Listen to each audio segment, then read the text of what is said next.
Assalamualaikum warahmatullahi wabarakatuh. Raditu billahi rabba wa bil islami dina wa bi Muhammadin nabiyya wa rasula. Rekan-rekan para mahasiswa yang berbahagia, alhamdulillah pada perkuliahan kali ini kita dapat melanjutkan diskusi perkuliahan-perkuliahan sebelumnya pada mata kuliah penelitian tindakan kelas. Sebelum perkuliahan ini kita sudah mendiskusikan hakikat penelitian tindakan kelas, kemudian ciri-ciri penelitian tindakan kelas, kemudian asumsi-asumsi yang mendasari penelitian tindakan kelas, kemudian tujuan dan signifikansi penelitian tindakan kelas bagi perbaikan mutu pendidikan. Nah, pada perkuliahan kali ini kita akan mendiskusikan salah satu topik yang juga sangat penting dalam kajian penelitian tindakan kelas, yaitu tentang prinsip-prinsip penelitian tindakan, termasuk di dalamnya tentu saja adalah prinsip-prinsip penelitian tindakan kelas.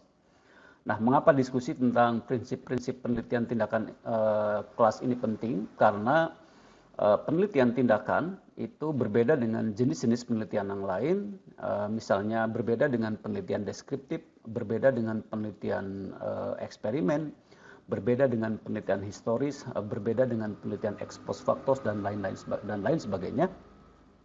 Sehingga kita perlu memahami apa yang melandasi penelitian tindakan kelas, sehingga nanti prinsip-prinsip ini bisa dijadikan sebagai acuan, bisa dijadikan sebagai koridor, bisa dijadikan sebagai pegangan ketika kita melaksanakan penelitian tindakan kelas.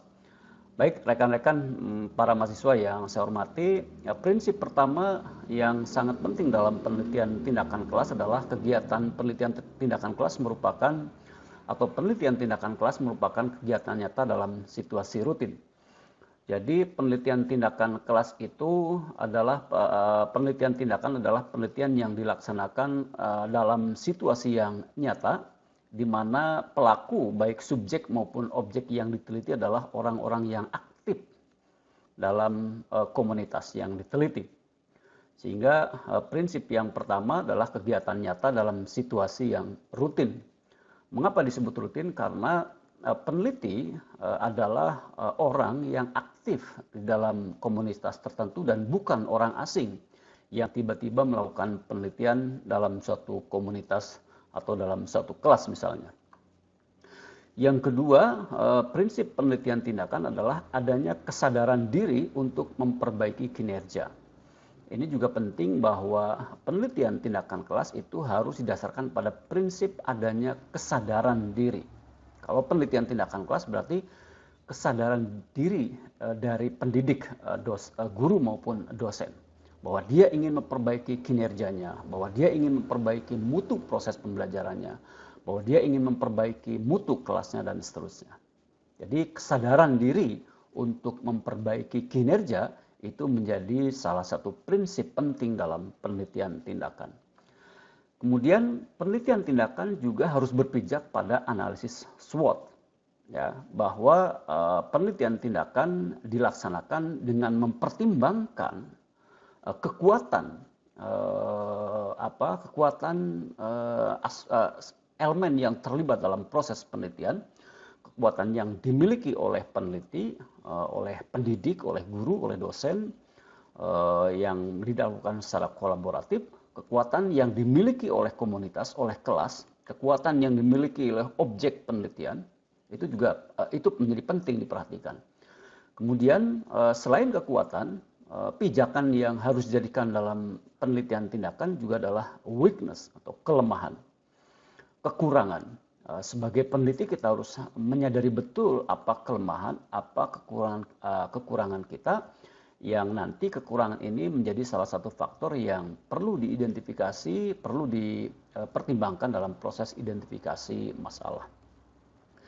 Kemudian pijakan yang kedua dari analisis SWOT adalah opportunity atau peluang, kesempatan, peluang yang bisa dicapai untuk memperbaiki mutu, untuk memperbaiki kinerja, itu menjadi pertimbangan penting. Misalnya kita memiliki peluang untuk menggunakan media pembelajaran berbasis pada IT misalnya. Itu teknologi IT misalnya, kemudian penggunaan media sosial, kemudian media-media pembelajaran terkini itu dijadikan sebagai salah satu peluang untuk meningkatkan kinerja atau untuk meningkatkan mutu. Dan pijakan yang keempat tentu saja adalah threat atau ancaman, tantangan yang perlu dipertimbangkan ketika seorang melakukan penelitian tindakan kelas. Tantangan apa yang tantangan ini bersifat eksternal, ya. Tantangan apa yang perlu diantisipasi agar penelitian tindakan kelas bisa optimal. Misalnya ketika peneliti ingin meningkatkan karakter, ingin memperbaiki, ingin mengembangkan karakter tertentu dalam kepada peserta didik, maka peneliti mungkin bisa mempertimbangkan tantangan eksternal, misalnya perkembangan media internet yang begitu masif, yang mungkin bisa menjadi ancaman, menjadi tantangan ketika peneliti ingin mengembangkan karakter peserta didik. Baik, kemudian prinsip yang berikutnya adalah bahwa penelitian tindakan dilaksanakan secara empirik. Empirik di dunia nyata. Jadi karena penelitian tindakan berbasis pada fakta-fakta empiris, maka teknik pengumpulan data yang paling umum dan paling banyak digunakan dalam penelitian tindakan adalah observasi atau pengamatan. Bahwa data-data empirik, fakta-fakta empirik, informasi-informasi empiris itu bisa diketahui melalui pengamatan. Dan tidak kalah penting, penelitian tindakan juga berprinsip pada sistematis. Bahwa penelitian tindakan itu harus dilaksanakan secara sistematis. Ada prosedur, ada langkah-langkah kerja yang perlu ditempuh oleh peneliti, mulai dari mengidentifikasi atau merasakan adanya masalah, kemudian masalah tersebut dirumuskan, kemudian perumusan masalah tersebut dicari jawabannya secara teoritis, sehingga kita perlu melakukan review terhadap teori-teori yang relevan terhadap hasil-hasil penelitian orang lain. Kemudian teori-teori tersebut, hasil-hasil penelitian orang lain disusun sedemikian rupa menjadi kerangka berpikir. Kemudian dari kerangka berpikir disusun menjadi hipotesis tindakan. Dan setelah kita mendapatkan hipotesis tindakan, kita kemudian menyusun instrumen penelitian untuk membuktikan apakah hipotesis tindakannya teruji atau tidak. Kemudian kita mencari tindakan yang paling tepat untuk memperbaiki masalah yang sudah kita rasakan di awal. Kemudian kita mengumpulkan data, melakukan refleksi, dan baru menyimpulkan. Jadi sistematis itu, yang dimaksud dengan sistematis adalah bahwa penelitian tindakan itu dilakukan menurut prosedur yang sudah baku, yang sudah disepakati oleh komunitas peneliti.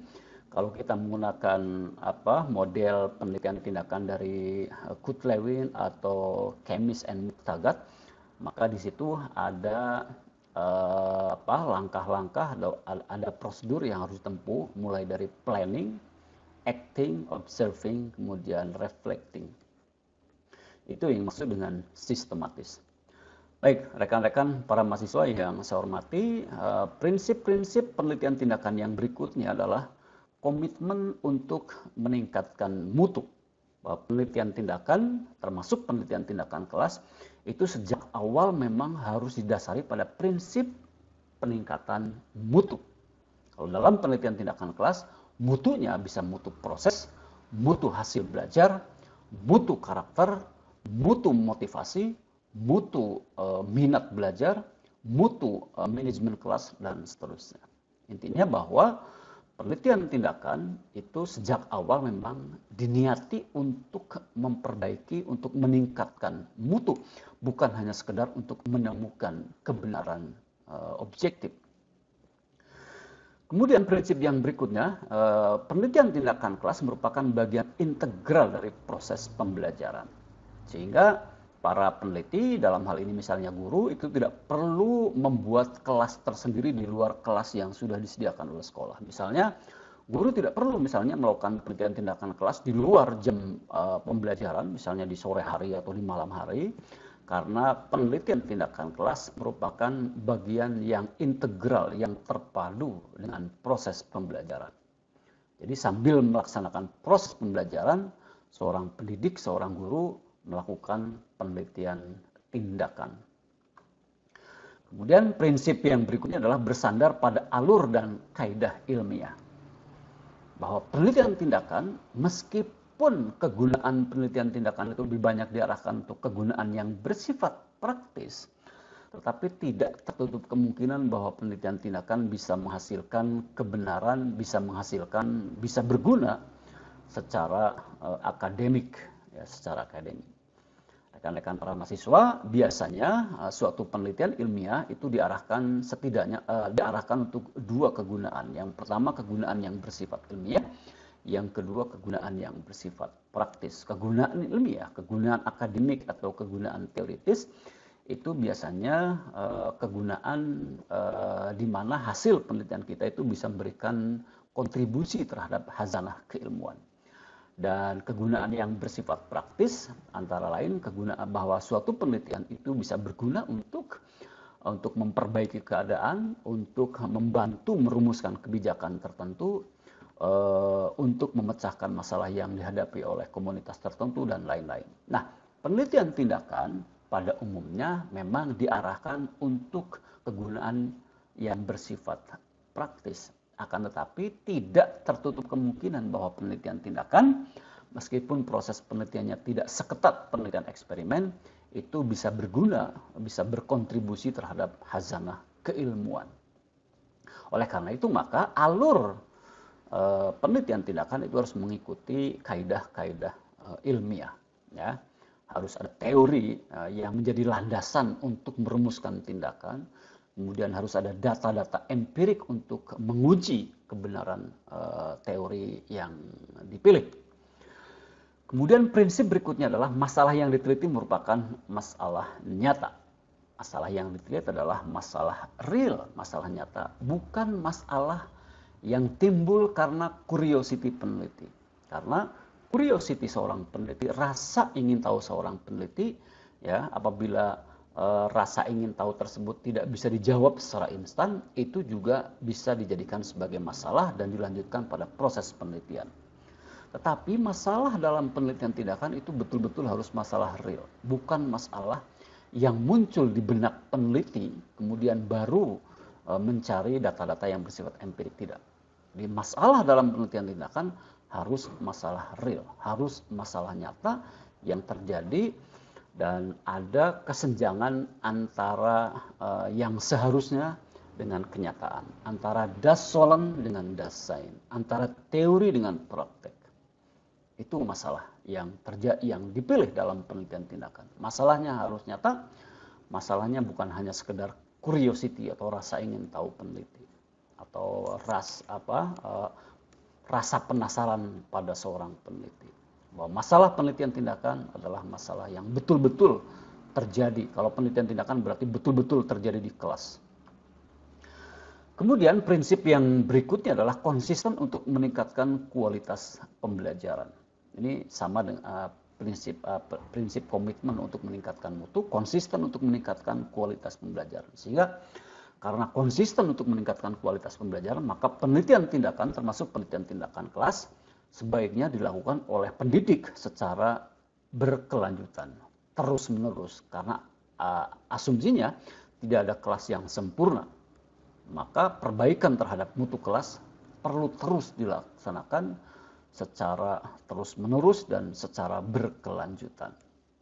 Rekan-rekan para mahasiswa yang saya hormati, prinsip penelitian tindakan yang berikutnya adalah bahwa pelaksanaan PTK tidak mengganggu proses pembelajaran.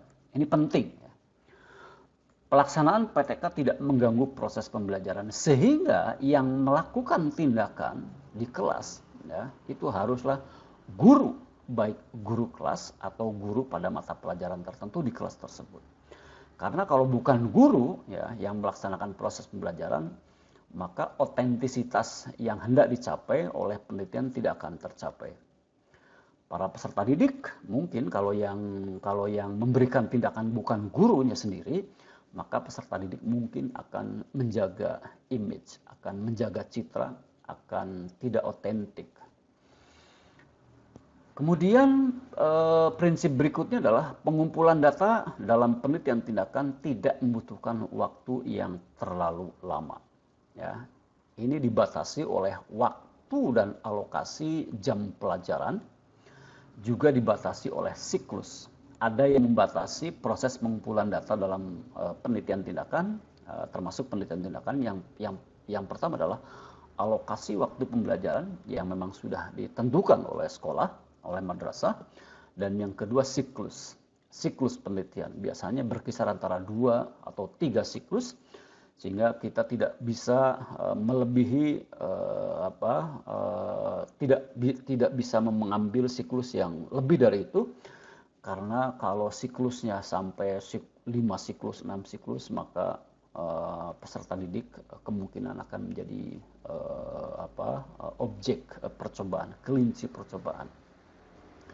Sehingga kalau 3 siklus masih belum mencapai target yang diharapkan, peneliti perlu meninjau kembali tindakan yang diambil, apakah tindakan tersebut secara teoritis, secara akademik sudah berbasis pada teori yang betul-betul teruji, apakah tindakan tersebut memang relevan untuk memecahkan masalah atau untuk memperbaiki keadaan tertentu.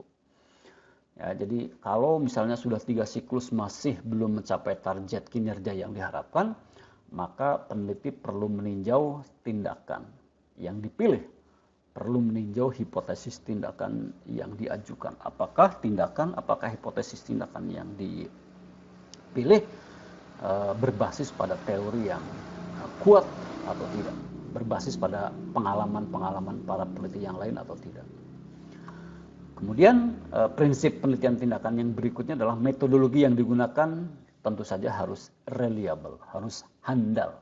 Sehingga orang lain ketika akan melakukan penelitian tindakan itu bisa mengulang sesuai dengan prosedur yang dijelaskan dalam laporan penelitian.